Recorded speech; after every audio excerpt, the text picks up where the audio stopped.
Good morning, everyone. This morning, I'm moving on to doing the final background quilting on this vintage Wholecloth quilt. The last two lessons, I've shown you the work I've done on the mini medallion that is in this quadrant of the quilt. So I wanted to show you today the main background, which is my version of a twisted clam.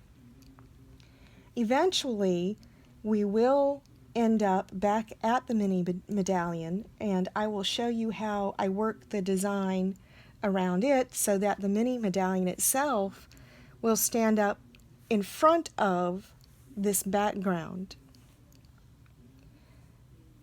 The reason why I can move around in different sections on this quilt is because I have machine basted it using water-soluble thread.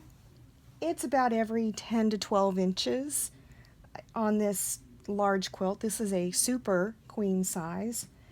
And because I have done that machine basting with the water-soluble thread, I can move about the quilt in different sections and change up if I get bored with one section.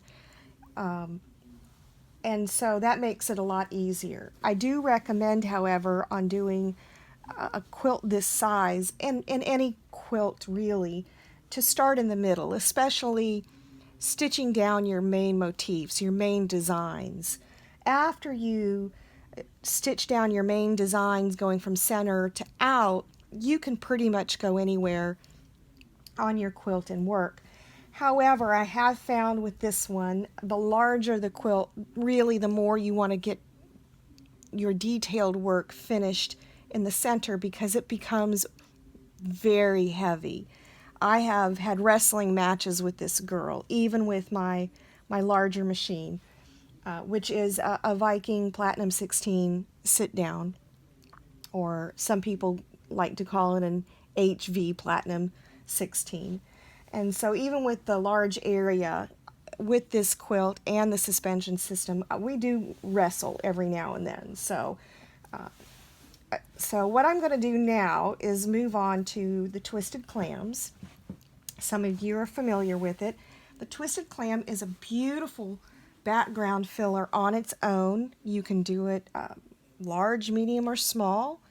Here I've chosen a medium size pattern that you will see the stencil marks up towards the edges where I have done the lace work and around the medallion. I have actually placed registration marks to give me direction on which direction I'm going, and to give the effect that the background is actually going up underneath the center of the quilt, or in other words, the center of the quilt is sitting on top of the background. And so once you have the final photographs, you'll see the effect. But let's get to stitching some twisted clams. Now you will see me use a little bit more of a whole hand tension instead of up on my fingertips, because this is going to require a lot of free motion movement to get those beautiful curves and to add the wonderful little hook and teardrop or paisley stitch design inside the twisted clam.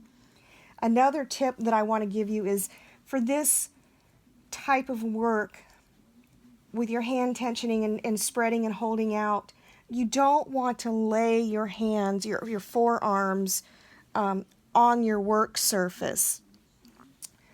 The more that you put your arms on your work surface, the less free movement you're going to have in this type of quilting. So you're going to need to learn how to lift your arms up a little bit and keep the weight more on the palm or the tips of your fingers as you're working, to give you that free motion. So you will need to take more breaks more often, because this is a little taxing, especially on the shoulders and neck. But this is helped me tremendously get those beautiful stitches, keep the stitch length and the flow going. So I'm going to go ahead and move on. So you'll see the stencil work I've done. I'm at a point. So now I'm going to go up the curve, around, touch the point. I'm going to echo this curve, come back, touch, move up, and now I'm going to hook in the center, do my wonderful little teardrop, touch, come back up, and over to the point. Here, I'm going to need to give myself some room, make sure everything is nice and flat. And because this has so many layers of fabric and batting, again, this has a backing, 2 layers of batting. I went with 80/20 Quilter's Dream for this quilt. And then there's the underlayment, then there's the vintage tablecloth on top of it. So you still have the probability of some puckering if you don't use the right hand tension to help move that fabric and keep it nice and taut so that it can go over and quilt without puckering. This pattern that I chose, this twisted clam, actually gives me the type of pattern that I need quilting to allow it to how do I want to say it? Pick up the excess of the fabric and the batting without giving me the puckers. So, because if you're a newbie, you may not understand that fabric still moves even when you have it basted down. The more dense you quilt, the more it's going to get puffy on you.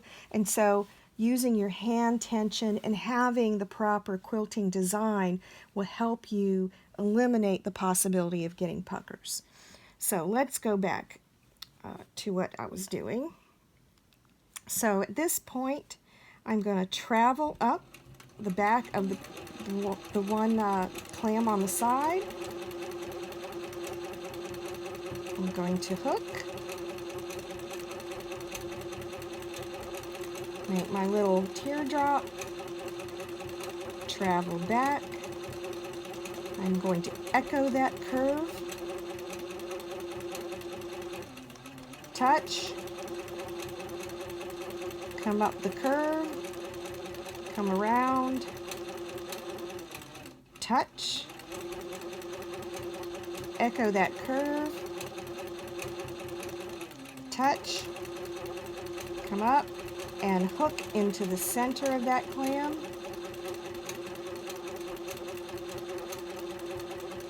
Come back and travel, touch, up, over, there. I'm going to stop there because I need to rearrange. And what I want you to see, I hope you can see here, right at this point that I'm showing, you might be able to see some thread right there. That is a junction where that water-soluble thread was, and when I basted, it puckered a little bit in that area.